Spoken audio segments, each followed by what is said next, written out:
days to go. How are you feeling? Good. Looking forward to it. Excited. Obviously it was a good month for us last month. So we're going nice and positive. Looking forward to 3 big games. It is 9 days to go, so there's obviously time enough for changes to your squad, but on paper it looks very, very strong. Is this the strongest squad you've had, do you think? Certainly the biggest squad I've had. Obviously with 3 away games, I thought it was better just to put together a bigger squad.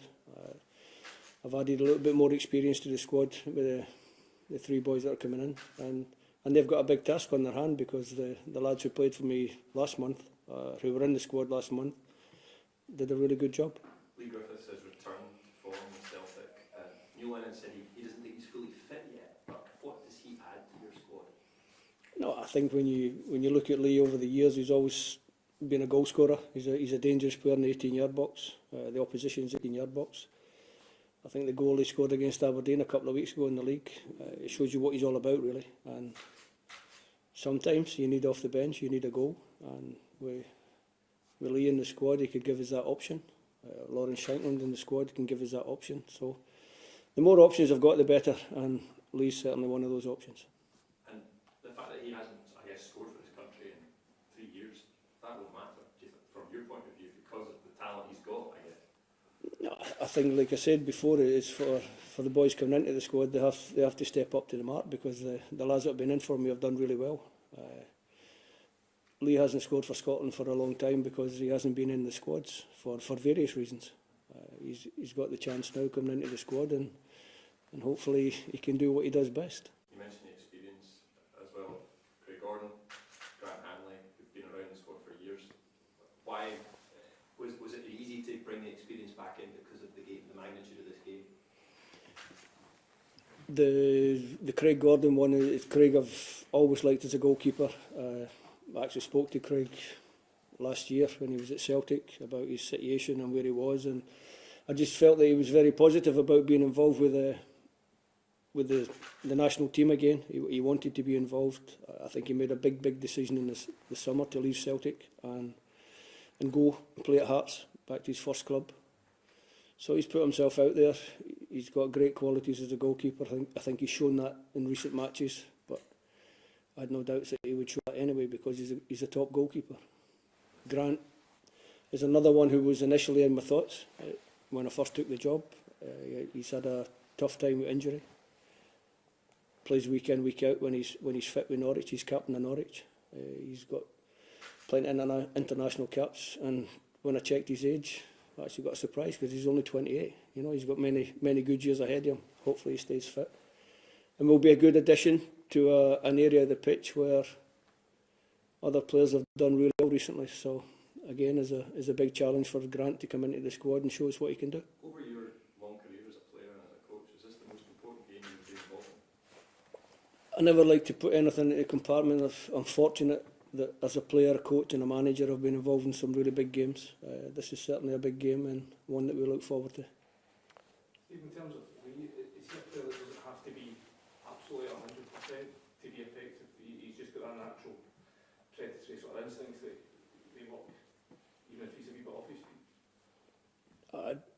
I think he has to be 100% when he goes to the pitch. Now, whether he goes to the pitch for 97 minutes, 120 minutes or 20 minutes, he has to be 100%. So I think every player, certainly at the level that we're looking to play at, has to be 100% for whatever amount of time they're on the pitch.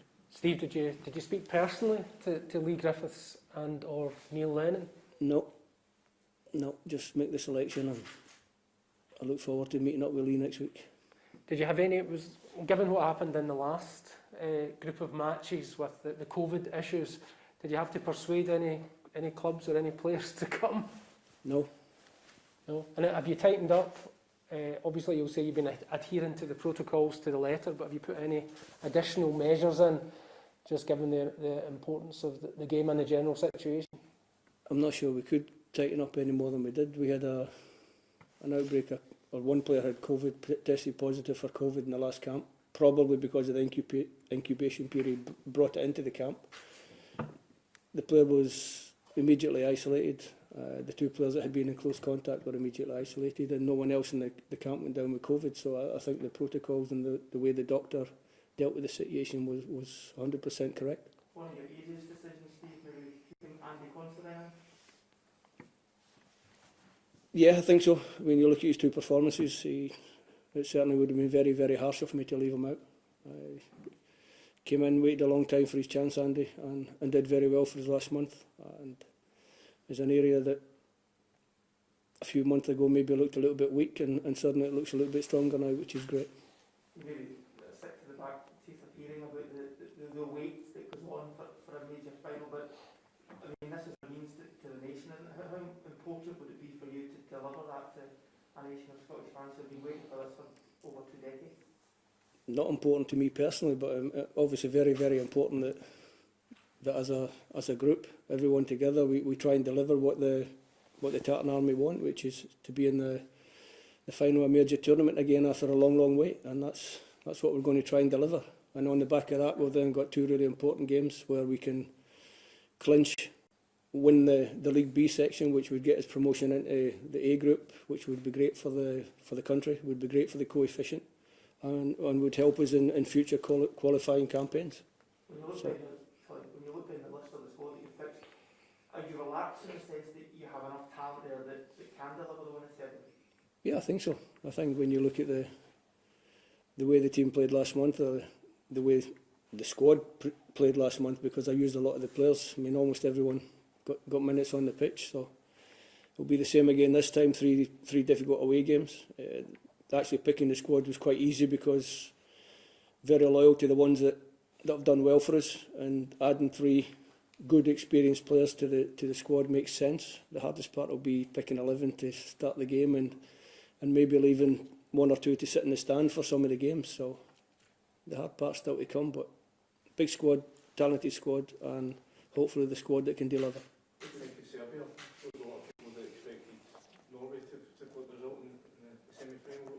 What's your take on it? Very good team, talented, as you would expect. A lot of good individuals.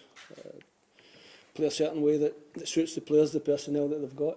Wasn't such a big surprise to me that Serbia beat Norway. The only thing would have been it was an away game, and I've watched the game a number of times since, obviously, to try and pick out some weaknesses and obviously some strengths that they've got. But no, a very good team, a lot of good individuals. The standouts would be Mitrovic, who scores many of their goals. Is a quality player who I knew anyway from my time down in England watching him play. And Tadic, quality player. Kolarov still playing away at the back. So listen, it's a team and a squad full of top players, and similar to ourselves really. When you look at our squad and you look at our players, we've got a lot of top players, and should be a good game.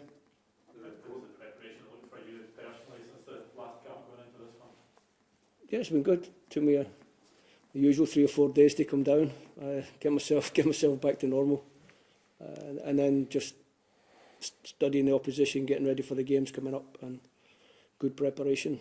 Hopefully can make it a little bit easier when it comes to the matches. Do you know a bit of a nervous wait over the next few days of watching matches through your fingers in the hope that there's no injuries or a light to any of your score?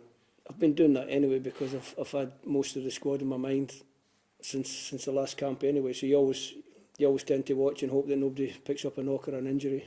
Last time I think we lost 3 from the initial squad injured, and then we lost 3 in camp through the COVID issue. So we lost 6 the last time, and hopefully it won't be as severe this time. You said after the last round of games that players needed to be ready if there was a situation like last time. And we've seen the Serbs reportedly now suffering COVID issues. Tadic reportedly has it. Yeah. Whether he plays or not, we don't know. Do you have a bunch of players maybe who aren't in the squad in the back of your mind who would be ready to be called up if need be? Yeah, we have a contingency. Obviously, the last time when it happened, it was a little bit easier because it was 3 home games.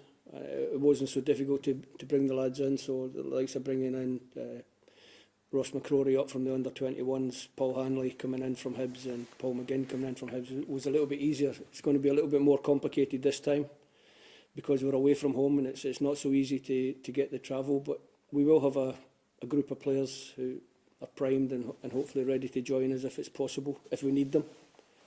But it's also another reason why I picked such a big squad. We go with 27 players, and hopefully that 27 will be enough without too many major dramas. I know you touched about protocols and you're doing everything you can, but it is 3 away games, so it's 3 or 4 flights and right around Europe over the course of a week, so I guess there's more hazards there, isn't there? It's inevitable. Yeah, but the flights is one charter plane. It's our plane, so we'll have the same flight, same crew.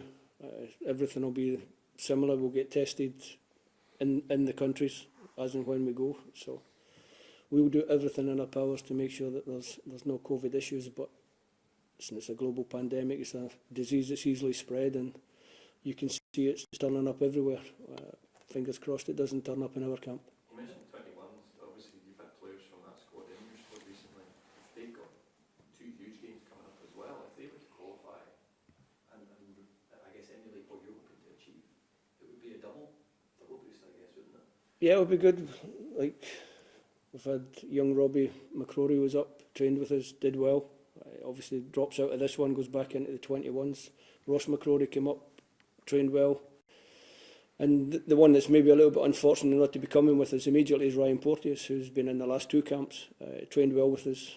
I just felt that rather than take Ryan all across Europe and into Israel with probably not so much chance of starting a game, it would be better for him to stay and play for the under-21s, gain more experience match-wise in an international situation. So for those boys, it would be great if they could also get the positive results, and hopefully we can make it a nice double come the end of the November camps. Steve, when you look at the strength and depth that you've got now. I mean, you said that you were able to make changes in the last games and the performance levels stayed the same. I mean, that must be really encouraging for you.